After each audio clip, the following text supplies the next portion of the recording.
폭염과 함께 피어난 시뻘건 화염이 건물을 온통 뒤덮었고 폐허가 된 건물 잔해 사이로 불길과 연기가 치솟습니다. 이스라엘은 전쟁을 선포했고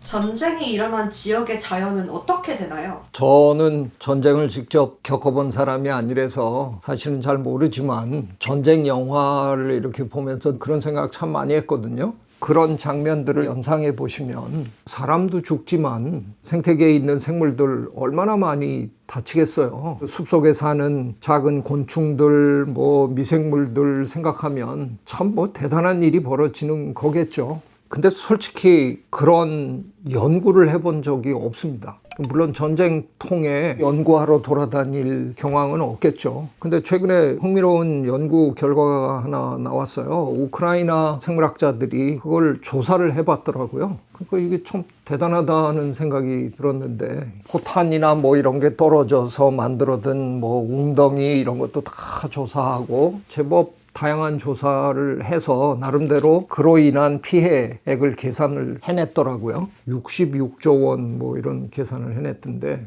어떤 분들은 금액이 너무 크다. 그래서 우크라이나에서 일방적으로 해가지고 러시아를 나중에 법정에 세우려고 포석을 했느니 저는 66조 원이라 그래서 너무 싸다는 생각이 들었는데 앞으로 벌어질 연쇄 반응 이런 것까지 다 생각한다 그러면 그리고 훗날 우리가 그걸 또 복원을 해야 되잖아요. 복원에 드는 세금 이것도 사실 거기 포함해야 되는 거거든요. 그러면 그보다 훨씬 많은 돈이 들어갈 겁니다. 자, 우리나라 지금 이거 겪고 있잖아요. 우리나라에서 미군 부대들이 철수를 여러 해 전부터 시작했잖아요. 그래서 우리가 그거를 인수하는데 우리는 그놈의 소파 협정이라는 거를 참으로 굴욕적으로 잘못 맺어가지고 미군이 유럽에 주둔한 곳들에서는 그 유럽 나라들이 미군하고 협정을 맺어놓은 게 굉장히 까다롭더라고요. 그래서 미군이 나중에 철수할 때는 상당 부분 복원시키고 가야 되는 그 규정이 그 안에 들어있어요. 우리는 전혀 없어요. 미군이 아무런 책임이 없는 거예요. 그러나 어느 날 이삿짐 싸서 가기만 하면 돼요. 근데 이미 우리는 환경 문제에 대해서 굉장히 이제 선진화된 나라잖아요. 우리나라에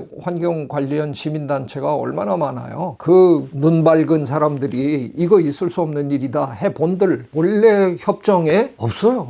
그러니까 이게 안 되는 거예요. 정부는 참 답답하겠죠. 시민단체들이 계속 문제 제기를 하는데 미군이랑 협상을 하려고 앉아보면 미국 쪽에서는 우리는 책임이 없는데요. 심지어는 어떤 일까지 있느냐 하면요. 유럽의 주둔지에서 버릴 수 없는 거를 한국으로 가져와서 한국에서 버린 사건도 있었어요. 한두 차례 들통이 나고 이런 거예요. 자, 그러면 우리가 생각하는 건 포탄 터지고 총알 날아오고 이것만 생각하시는 거지만 아니에요. 전쟁이라는 건 사람이 모여서 하는 짓이잖아요. 그 활동으로 벌어지는 여러 오염 문제 이것도 다 포함이 돼야 되는 거예요. 정화 작업에 들어가는 이런 것도 전부 포함이 돼야 돼서 우크라이나 학자들이 저는 오히려 소극적으로 계산했을 거라는 생각이 들어요. 차라리 국제 컨소시엄을 만들어서 다른 나라의 학자들도 좀 참여해서 실제로 그 전쟁터에 와가지고 같이 조사는 못한다 그러면 나중에 데이터를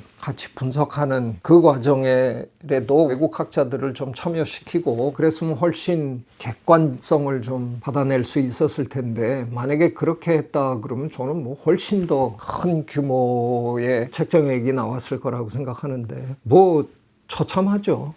그래도 이번에 그런 연구 결과가 하나 나왔다 하는 건 참 긍정적인 일이라고 생각합니다. 여지껏 제대로 된 연구조차 없었습니다. 자연 생태계가 당하는 피해는 이루 말할 수 없겠죠. 그러면 전쟁으로 훼손된 지역이 복구가 되려면 얼마나 걸릴까요? 그건 진짜 아무도 모릅니다. 그리고 그거는 어떤 전쟁이었냐, 전쟁이 얼마나 오래 진행됐었느냐, 이런 여러 가지에 따라서 다 다른 거죠. 생화학 전쟁들은 굉장히 치명적으로 자연환경을 망가뜨릴 수 있는 거잖아요.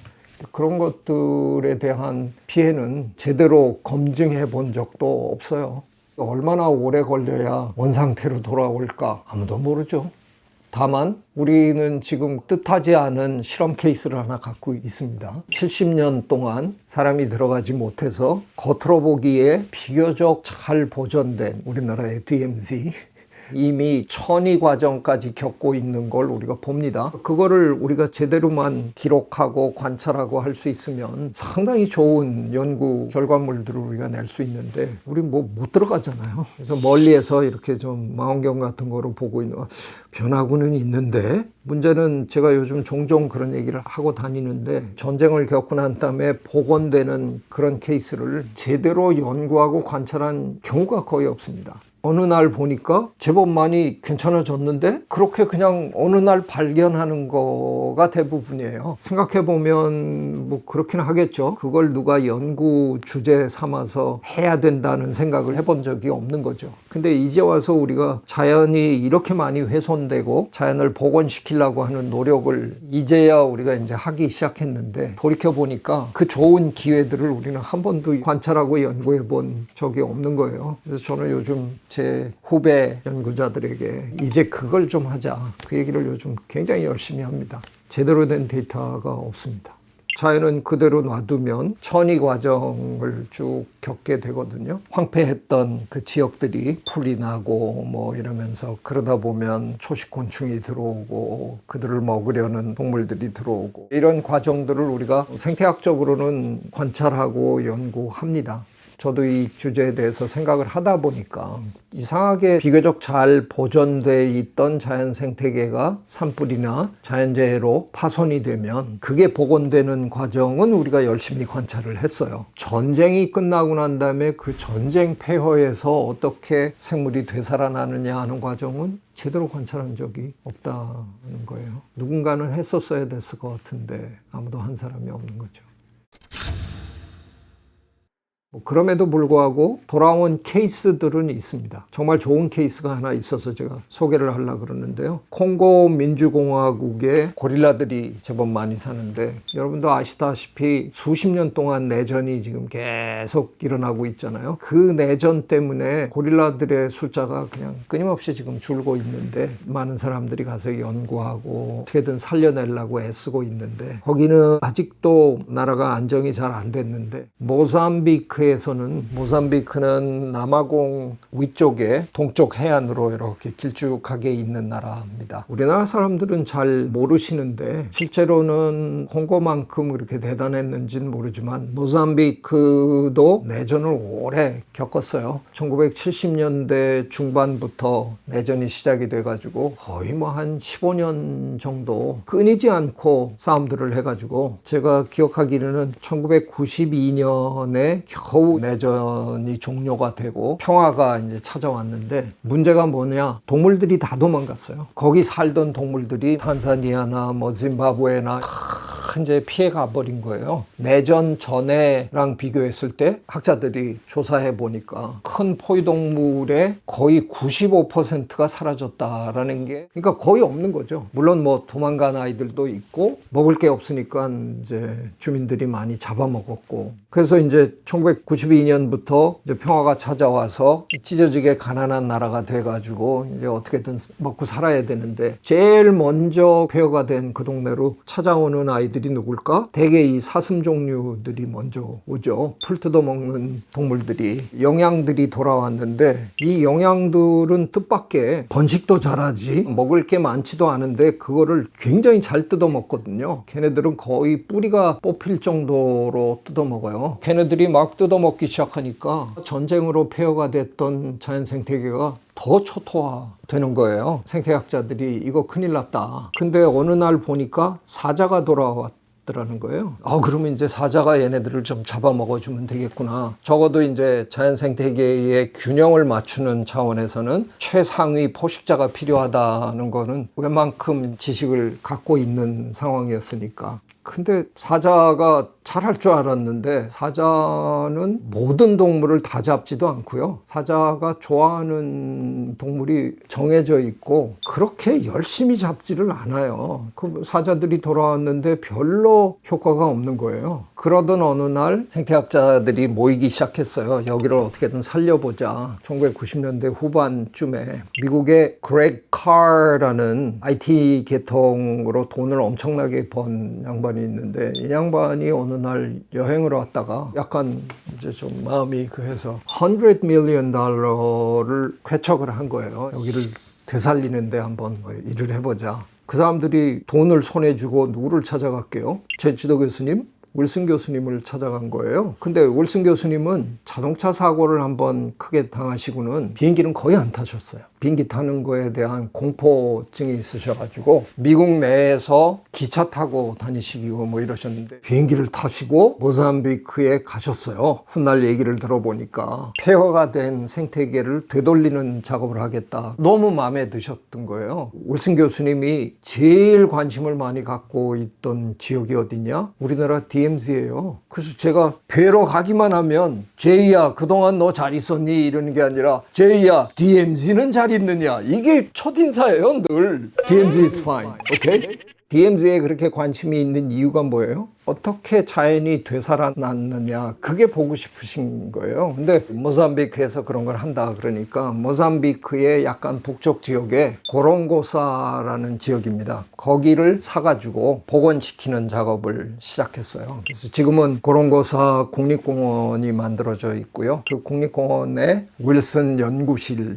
만들어져 있어서 거기서는 생물다양성 연구를 하게 돼 있고요. 결정적인 건 뭐냐? 사자가 해줄 줄 알았는데 사자는 별 영향을 못 끼치는 미미한 존재로 이제 끝나버렸고 고롱고사 복원팀이 선택한 게 누구냐? 들개입니다. African Wild Dog. 사자보다 훨씬 효율적으로 많은 초식동물들을 잡아먹고 제거하고 하기 시작해서 지금은 정말 멋있는 국립공원이 탄생했습니다. 그래서 코끼리도 돌아왔고 하마도 돌아오고 정말 아름다운 생태계로 되살려낸 아주 기가 막힌 예죠. 히로시마 원자폭탄.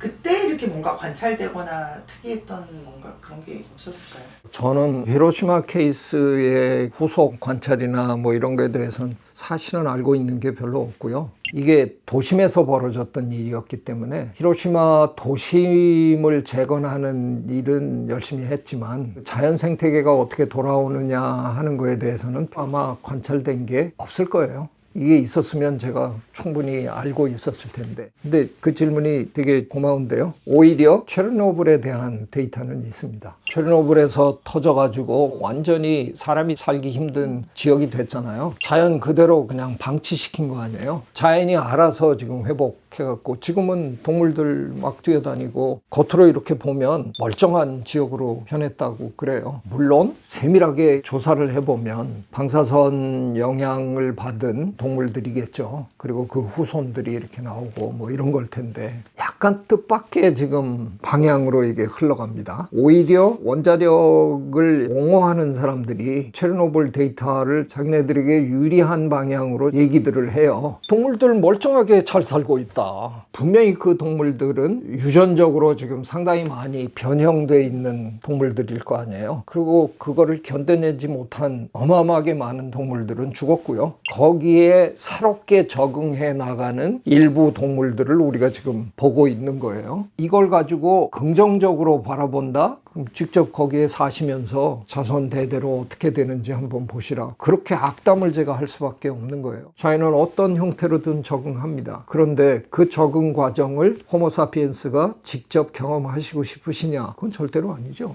그렇게 무책임하게 얘기하시는 건 저는 아니라고 생각합니다. 전쟁으로 인해 폐허가 된 곳이 회복되지 않으면 저희한테 무슨 일이 벌어질까요? 회복되지 않는 곳은 별로 없어요, 사실은. 근데 자연이 예전 상태로 돌아오느냐? 그건 아무도 장담하지 못하죠. 전쟁이 끝나고 나면 그 지역을 복원시킬 때 자연을 어떻게 복원시키느냐 하는 문제도 신경을 써야 되죠. 그런 차원에서 우크라이나 학자들의 노력이 상당히 소중한 노력이라고 생각해요. 러시아하고 전쟁이 조만간 곧 끝날이라고 기대하고요. 전쟁이 끝나면 복원 사업을 할 때 그 데이터가 긍정적인 효과를 미치리라고 저는 기대합니다. 우크라이나는 원래 모습을 되찾을 수 있겠죠. 우크라이나는 유럽의 면적으로는 6%밖에 안 되는 나라인데요. 생물 다양성으로는 유럽 전체 생물 다양성의 35%를 갖고 있는 나라입니다. 그래서 저는 푸틴이 많이 미워요. 그렇게 생물 다양성이 풍부한 나라를 왜 저렇게 초토화시키고 있나? 근데요, 사실은 푸틴만 그런 거 아니에요. 전쟁의 역사를 놓고 보면 생물 다양성이 풍부한 지역에서 전쟁이 훨씬 많이 일어났어요. 아라비아 사막에서 전쟁 많이 안 하잖아요. 사하라 사막에서 전쟁 많이 안 하잖아요. 전쟁이 많은 곳을 보면 다들 생물 다양성이 풍부한 지역들이에요. 왜 꼭 그런 데서 전쟁들을 하는지, 왜 그런 일이 벌어질까? 네, 생물 다양성이 풍부한 곳에 사람들도 많이 살죠. 그러다 보니까 전쟁이 일어나면 결국은 생물 다양성이 훼손되는 일이 벌어질 수밖에 없는 거죠. 전쟁은 참 해서는 안 되는 일이죠. 지금 이스라엘하고 팔레스타인하고 또 전쟁이 터졌는데 언뜻 여러분 생각에 거기는 뭐 사막과 같은 동네고 별 볼 일 없나 보다. 아니에요. 이스라엘 굉장히 생물 다양성이 풍부한 나라입니다. 그래서 이스라엘 팔레스타인 그 지역에서 전쟁이 자꾸 일어나는 게 거기에 생물 다양성엔 계속해서 악재인 거죠. 이스라엘이 오래전에 조사한 생물 다양성에 비해서 지금 계속 생물 다양성이 급속도로 줄어들고 있어요. 파키스탄, 아프가니스탄 이쪽에서도 전쟁이 참 많잖아요.